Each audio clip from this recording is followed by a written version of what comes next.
everybody needs to be mobilized. It's not a government affair.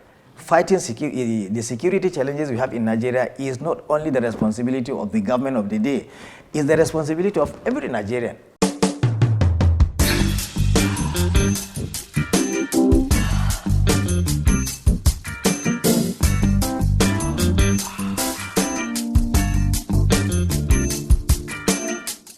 I'd like to get your take on the state of the nation as it stands at the moment. Well, as a Nigerian, the state of the nation at the moment, we have so many myriad of problems. We have a lot of challenges. The main challenges we have at the moment, we have security challenges across the country,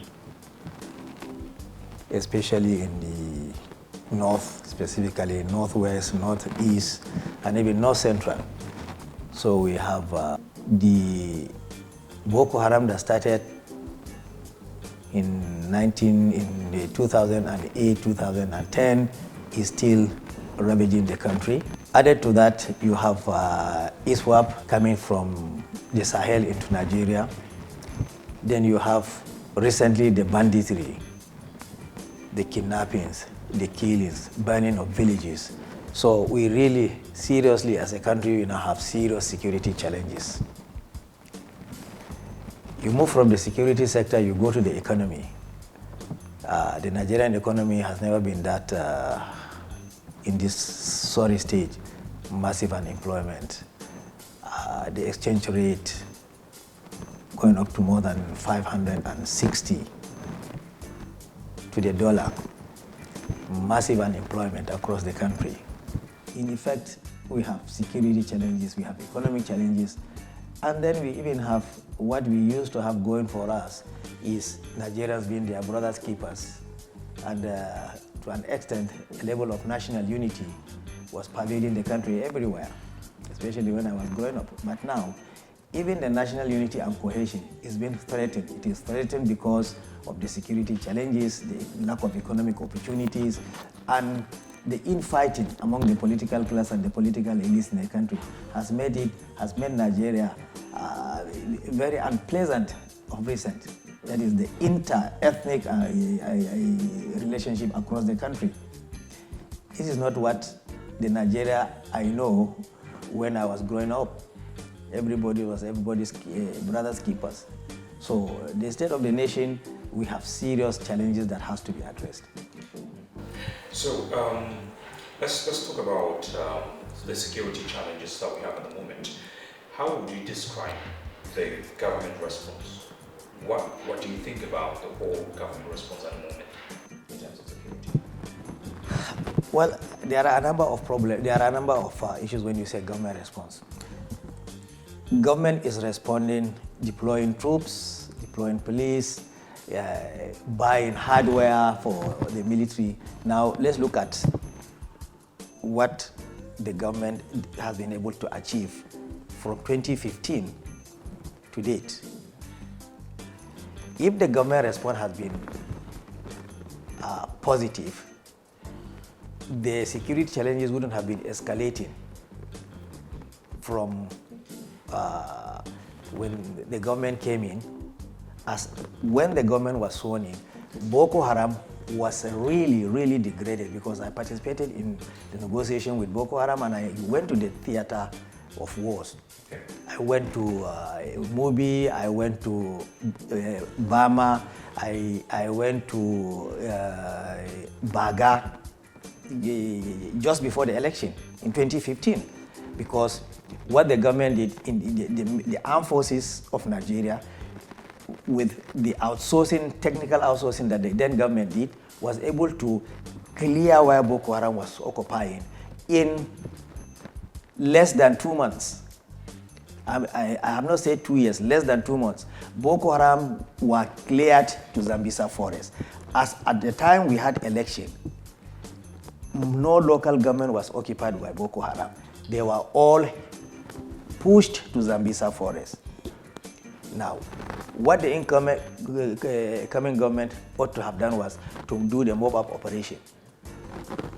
it took, you remember it took the government number of months to settle in, number of months to appoint government officials, to appoint the cabinet.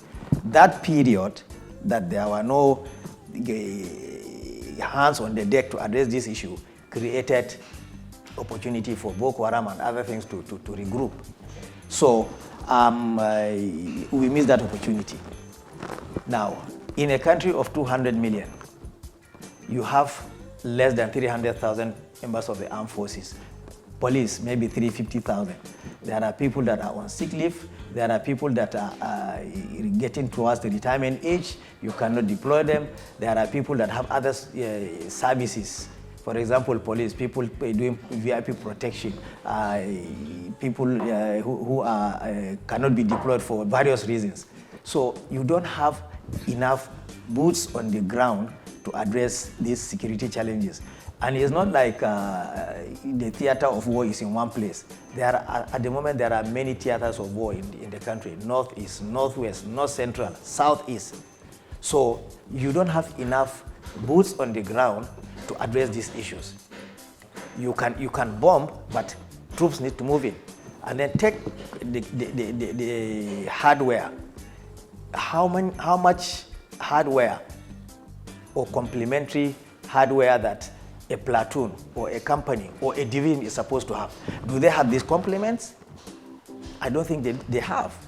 They don't have the complements that they are supposed to have. So if they don't have these complements, and that these bandits and terrorists, they have arms and they are mobile, and they know the terrain more than the military, because the military are in town, they are in barracks, but these people, they live in the forest, they know the terrain more than the army. So it is very difficult with not having the number of boots on the ground to address these issues, not having the complementary hardware that you need in terms of APCs, in terms of guns, in terms of helicopters, in terms of jets, everything.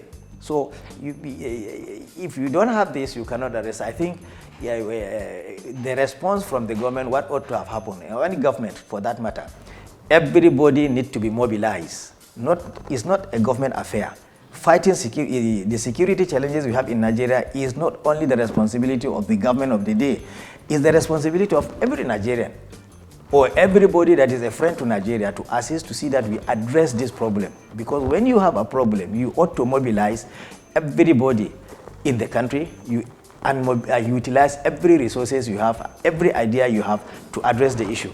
I think in these terms, the government have not been able to mobilize everybody to be on the same page. Maybe I am not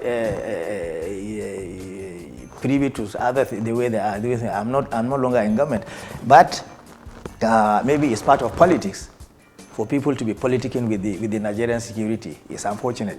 That ought not to happen, because if you are in government, the value of your citizenship is no more than the value of the person on the street. So the person on the street too has a role to play. Maybe he has information. If you mobilize him, you appeal to his national senses, you appeal to his patriotism, you appeal to his human sense, he will offer this information free of charge. And you can use this information to address. Maybe there are cells of security, cells of either the terrorists, Boko Haram, or bandits in one corner, and that one local man living in the area will sense that these guys are not the ordinary people that are living here. What are they doing? He may pick one or so intelligence. And if you mobilize everybody, seeing it as his own responsibility to respond this, he will be able to give you this information. And with that information, you will be able to nip this in the bud.